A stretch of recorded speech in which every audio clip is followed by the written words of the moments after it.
Department of Government Efficiency, Doge, is utilizing is also a Obama era, an Obama era protocol that gives them some semblance of legality, as far as I understand. Like, it's operating. Doge is technically operating under what is it?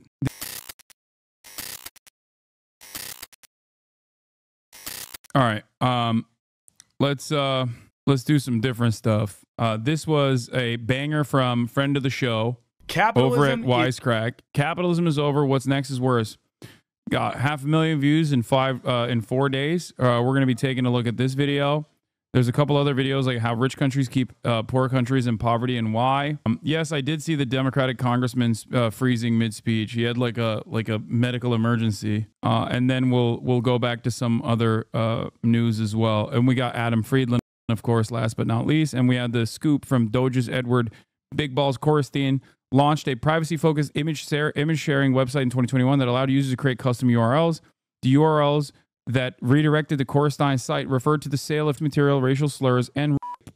An analysis of URL traffic to Tesla.sexy between April 2021 and September 2021 shows that numerous noxious URLs redirected the Korstein site, including childrensex.party, children-porn.store, KK is cool club, N-word rentals, N-word sex download, owns a slave shop, raping women club, ketamine rape date, business, and rapes women. Internet archives of the URL show to Tesla.sexy, but any content they may have linked to has disappeared. Korstein's image sharing site promised its users that their anonymity would be protected. All your images are encrypted. We do not log IP addresses, device agents, or anything else. Anne? Salam. Okay. But yeah, let's do Wisecrack. Is over. So what comes next? Techno-feudalism. Now, if that sounds sinister, well, yeah, it should. Techno-feudalism describes an economy that is slowly regressing to medieval times, where we're becoming serfs tilling the digital land owned by our Silicon Valley feudal lords. And the end game of this project is replacing democratic governments with privatized and non-democratic digital spaces. One tech billionaire is already ahead of the curve in making this vision a reality. This is what victory feels like. I mean, come on, you had to see that one coming. Who was surprised with that? It's always him. It's always you, Elon. The world's richest man has been hard at work manifesting this dark new post-capitalist order. He announced his support for a German far-right party in an upcoming election and agreed with their leader that pro-Palestinian activists are basically Nazis. He accused the leader of the British Labour Party of covering up large-scale sex crimes and then argued that the US should liberate the UK. British friends, shout it out in the comments if you want me to come liberate you. I'll be on my way. And he's been acting like Trump's assistant regional manager, living in a $2,000 a night Mar-a-Lago bungalow and running a made-up government agency. Oh, and he's also using the social media platform that he owns to do hate speech. Now, it's easy to attribute this bizarre behavior to general billionaire megalomania, but that risks missing the point. All of his actions connect to the larger project of using— Dude, this guy is so annoying. I don't like Musk either, but I wouldn't say we're slowly. This guy literally comes in every day to just be so goddamn annoying. Everyone's a Nazi. Bro, he's Sig Heiled. He's actively collaborating with the AfD, which is the neo-Nazi movement in Germany. He's actively collaborating with the Reform Party, which is the fascist movement in England. He's also openly stated that in an AfD seminar that you shouldn't... Efendim. Evet. Evet, aman bir dakika. Dur bir dakika, bir saniye. It's ridiculous to say everyone's a Nazi pog. Like, this dude is basically openly stating that he is. I just don't understand what more you want, you know? Digital space to subvert governments and command increasing control over our lives. Okay, so what is techno-feudalism, and how are folks like Musk using their influence to push not just the United States, but the entire world in this direction? Now, to understand, I first need to talk about feudalism, which is a pre-industrial system in which you were either born landed gentry, meaning that you owned land, or a serf, meaning that you worked the land. And because land was something you inherited, there was no way to climb the ladder from serfdom into gentry, no bootstraps in that world. There was no market price on the land. But with economic changes in the 19th century, land became a more valuable commodity on the emerging market. So Landlords kicked the serfs out and invited them to come back. I like that also the chatter came in here and immediately undermined the premise. Like, this guy's going to spend 17 minutes making an argument, but chatter was like, stupid, right off the jump. How about you listen to the argument that he makes? Okay. Calling AFD Nazi is like calling Biden a communist. That is insane. There are active Holocaust deniers in charge of the party. The AFD is so much of a prominent neo-Nazi force in Germany that other nationalist parties like Le Pen's party have actively said, we don't want anything to do with these guys. What an insane thing. I don't know what you want. Like, they have active Nazis. It's not like they hide it. They have to obviously maintain plausible deniability because it's literally illegal in Germany to openly be a Nazi. It is illegal in Germany to be a Nazi. So for that reason, they can't ride the swastikas yet. Why are there so many people taking the far center talking points? I just don't know where these people are coming from or how they have these opinions. Like, who else am I falsely smearing? Who else am I falsely smearing as a Nazi? Adolf Hitler? Is that the next? Are you going to be like, imagine calling Hitler a Nazi? Dude, come on. This is Reddit, bro. Every single sub. No, I don't think Reddit is saying AFD is not Nazi. That's crazy. Yeah. What's next, bro? What are you going to say? Kanye West is a Nazi?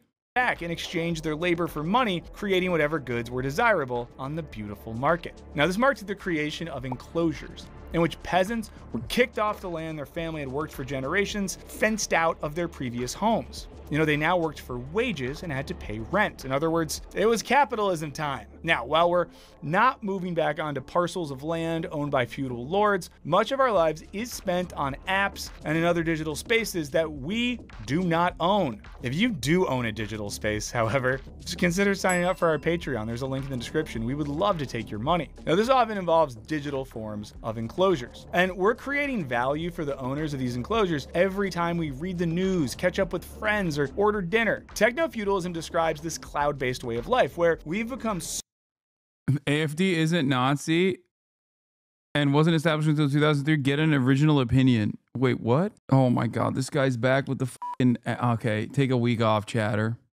He keeps saying, he keeps trying to debate ad breaks. I'm not running ads. You can still subscribe if you want to support the show. You can subscribe for $6 or you can subscribe for free using your Twitch Prime. I'm not running ads though. Subscriptions will still offer you some benefits, some meaningful benefits, such as the opportunity to be able to send me links that I will watch. It's not always a guarantee that I will click on them.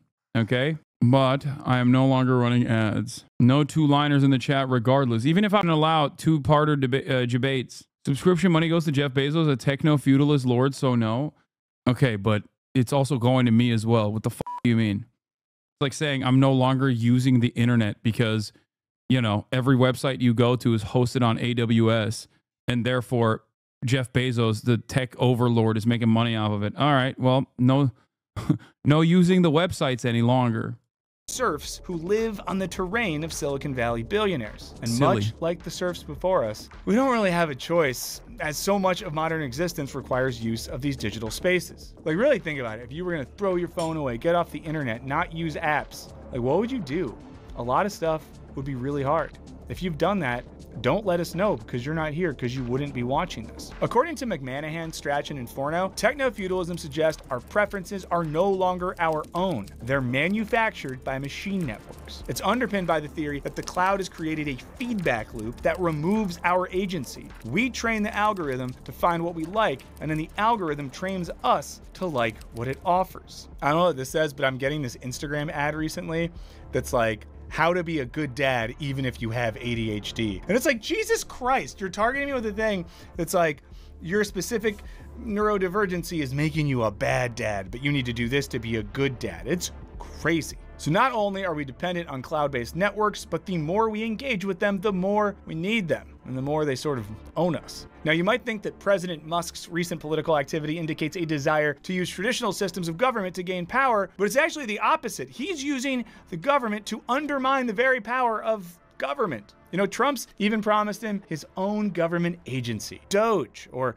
Department of Government Efficiency, with the precise goal of eliminating wasteful government spending. And this plays into the recent trend in which governments are giving up more and more of their power to private tech contractors. This increasingly looks like previously public services, everything from transportation, the post office, libraries, education, becoming enclosed by private corporations. And this isn't an exclusively right-wing move, as the guy who really married big tech to government was none other than Barack Obama, because he hoped that we could change America to be a Silicon Valley hellhole. Lucy Green writes that there was a revolving door between the Obama administration and tech giants. A host of ex-Obama staffers went on to work for Lyft and other...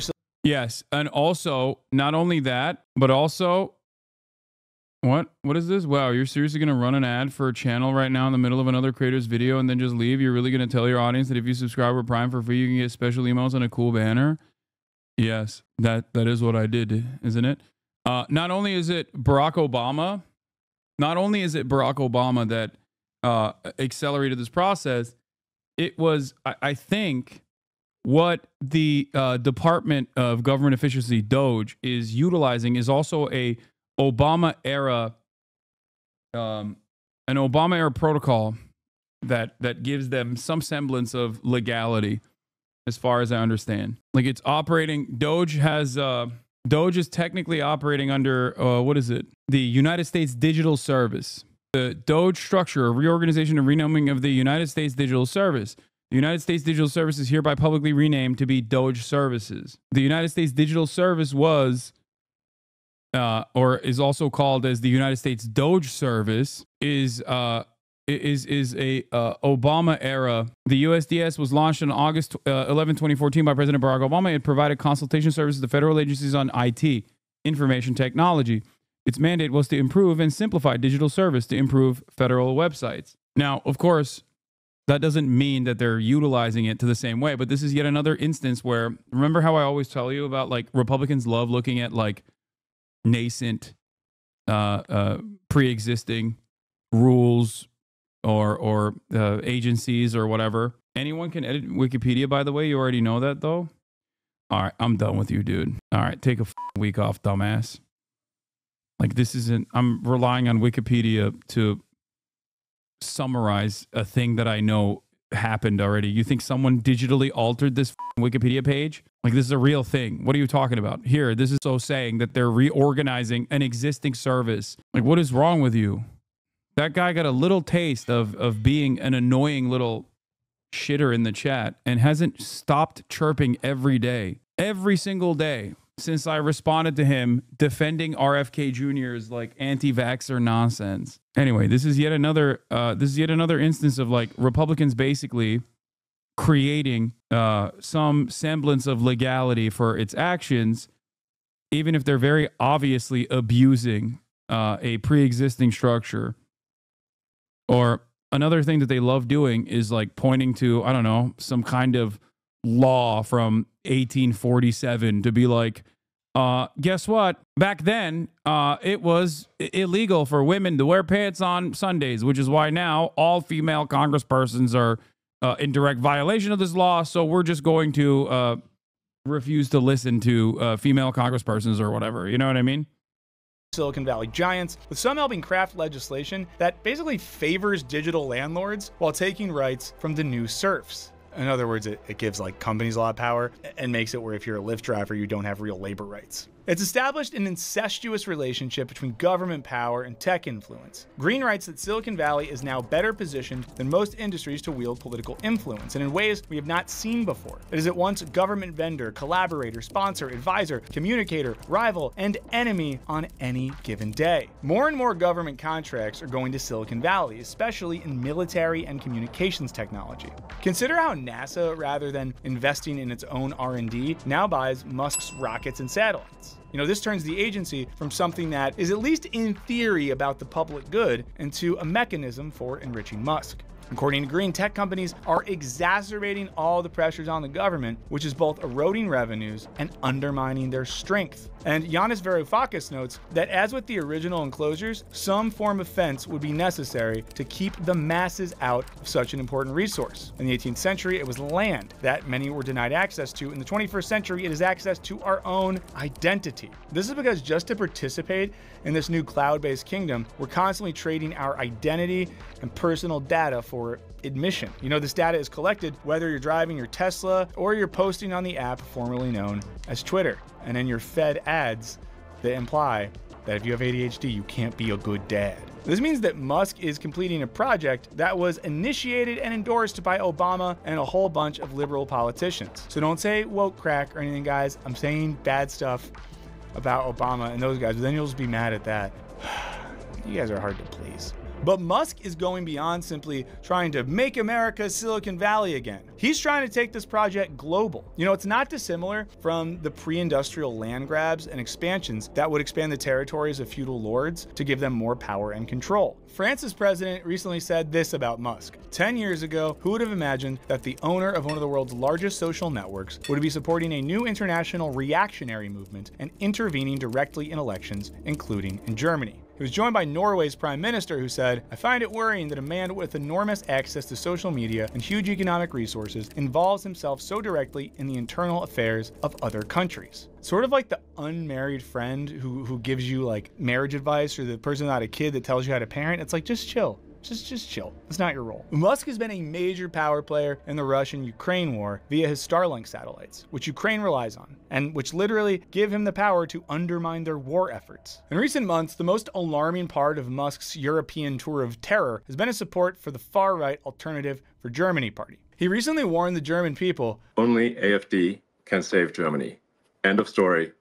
And people really need to get behind the AfD, and otherwise things are going to get very much worse in Germany." Okay, let's take a quick look at this article. It's titled, "Musk Says Only AfD Can Save Germany," and talk with German populist leader. And if you just read this headline alone and knew nothing else, you might be like, oh, the AfD, that's probably a political party. Populism, that's just someone who claims to appeal to ordinary people. Surely nothing crazy is going on here. But if you were looking at a headline from a different source covering the same story, you could read something like, "Elon Musk to host X event promoting neo-Nazi AfD party ahead of German elections," and think, oh, that's a bad one. And how is it possible that the same story is completely different depending on which source you're getting your news from? You know, many media organizations, well, they prioritize ethical clicks reacts over clear, accurate information. They're reducing complex issues to simple sound bites. That article that I just shared, well, I found that on Ground News, which is where I read my news every day. They're the sponsor of today's video. Their app and website pull stories from across the globe into one place, and it gives you the full picture on every story. This story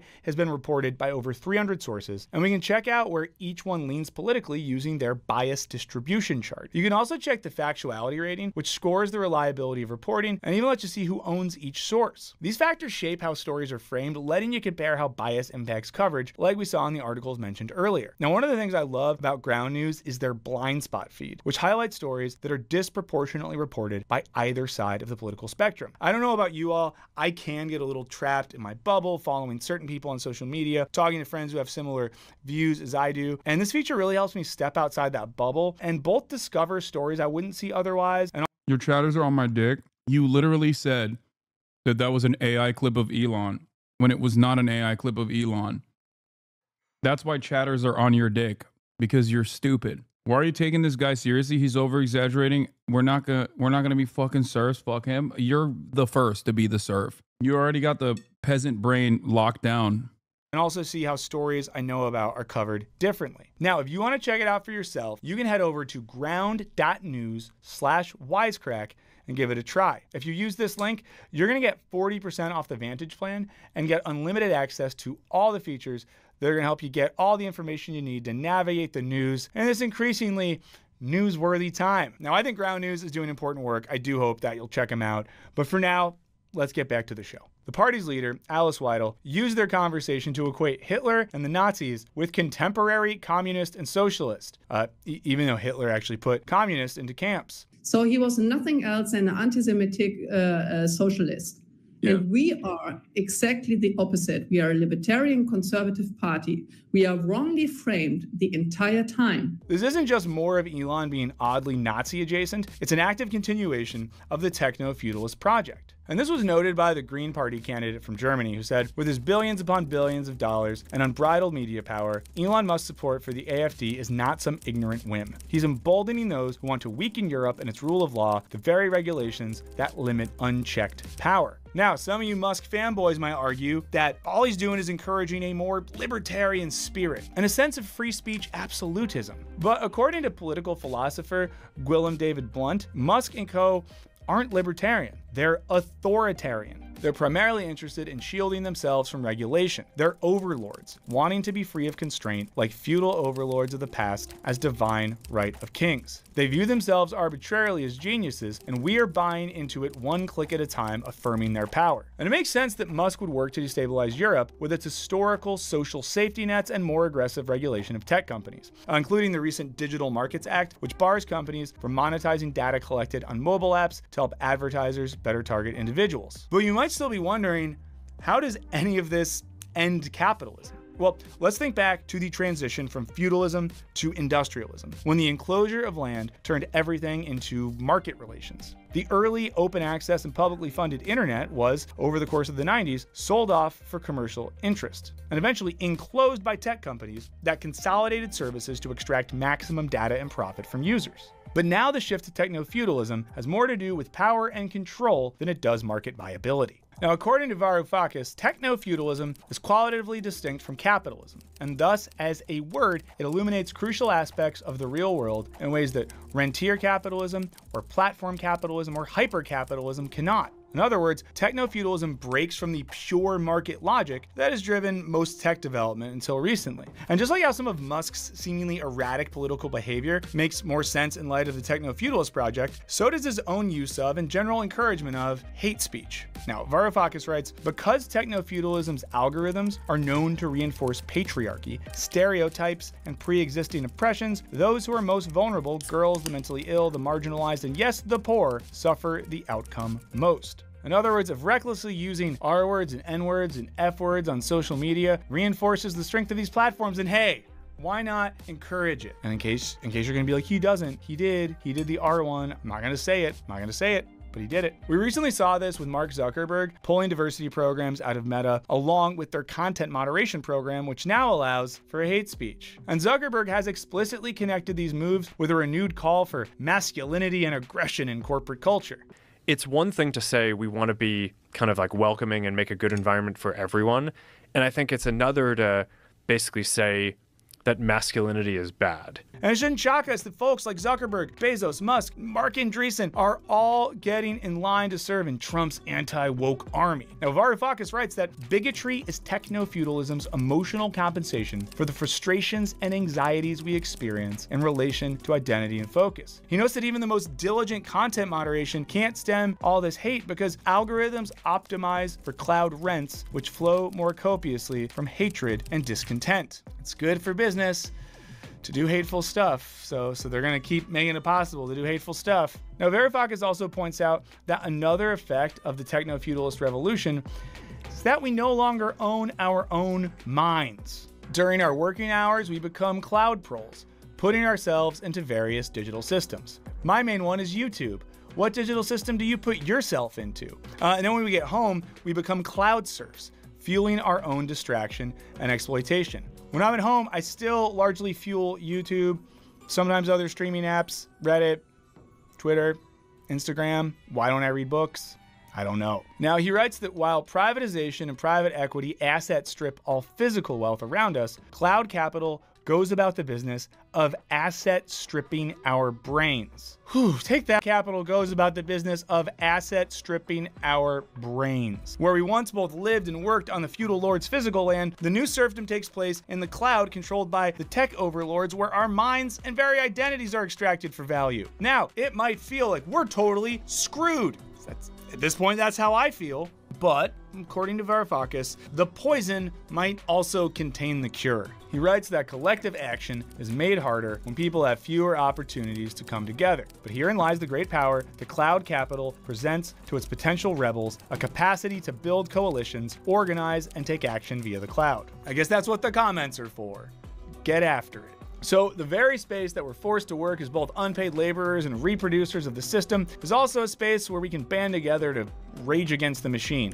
As Bernie Sanders pointed out in a recent interview with Hassan Piker, the techno-feudal takeover of politics disempowers working people as a whole and hollows out what remains of democracy. You got control of the media by the few, control of the political system by the few, control of the economy by the few. And if that's not oligarchy, I don't know what oligarchy is. So as Trump takes office, flanked on all sides by those with a clear techno-feudal agenda, the challenge is creatively using those feudal spaces to organize resistance against our new lords. Okay, please let me know what you think below. If you haven't checked it out yet, there is a link to our Patreon community in the description. It's a great way to support the channel, get early videos with no ads, extra perks, access to our Discord server, things of that nature. If you don't have that and you consider subscribing, liking, leaving a comment, it all really helps us. In the meantime, I don't know, try to be a little less surfy this week, and I'll do the same. I'll see you next time. So we're all deleting Twitter and Instagram? Good luck. It's like saying during the time of enclosures that you would no longer utilize the land.